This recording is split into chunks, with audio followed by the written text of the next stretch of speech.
Selamat siang Bapak dan teman-teman. Baiklah, di sini saya akan menjelaskan tentang materi penyusunan anggaran kas.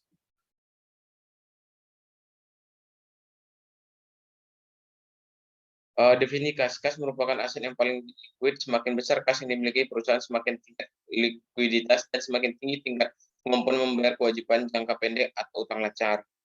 Pengertian anggaran kas. Anggaran kas menunjukkan rencana sumber dan penggunaan kas selama tahun anggaran yang terdiri dari rencana penerimaan kas dan perencanaan pengeluaran kas.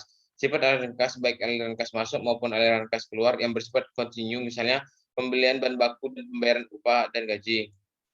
Tujuan penyusunan anggaran kas: yang pertama, menentukan saldo kas akhir setiap periode. Yang kedua, ada menunjukkan hubungan laba bersih terhadap perubahan kas perusahaan. Yang ketiga, ada memperkirakan sumber kas yang akan datang.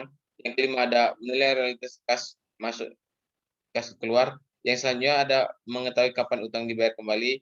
Yang keenam adalah mengetahui sumber kas masuk yang diperoleh dan dipergunakan untuk apa. Yang terakhir, menjelaskan kas dengan aset lancar, aset tidak lancar, utang, modal, dan beban.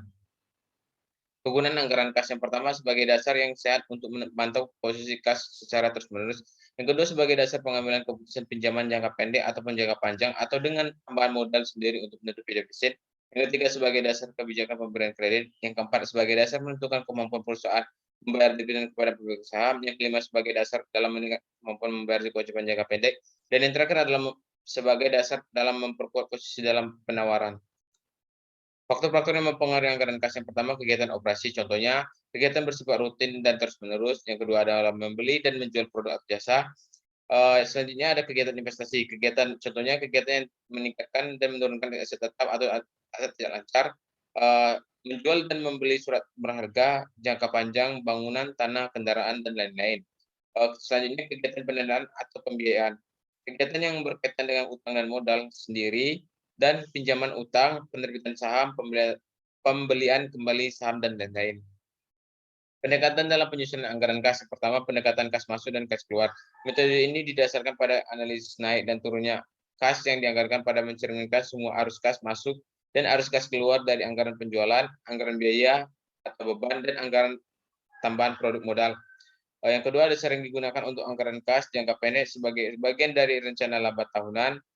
Yang ketiga, disebut metode langsung. Yang keempat, ada pendekatan akunting keuangan yang lebih cocok untuk anggaran kas jangka panjang. Yang selanjutnya ada cara penyusunan anggaran kas berdasarkan ikhtisar laba rugi dan neraca yang dihasilkan akunting keuangan. Yang terakhir ada disebutnya juga metode tak langsung. Penyusunan anggaran kas. Anggaran kas dapat disusun dalam dua bentuk. Yang pertama, anggaran kas bentuk tak tunggal, disusun dengan cara mengelompokkan satu kelompok kas masuk dan satu kelompok kas keluar. Yang kedua, ada anggaran kas bentuk campuran, disusun dengan cara tiap kegiatan kas masuk dikurangkan dengan kas keluarnya, sehingga dapat diketahui kas bersih atau kas keluar masih bersih dalam masing-masing kegiatan.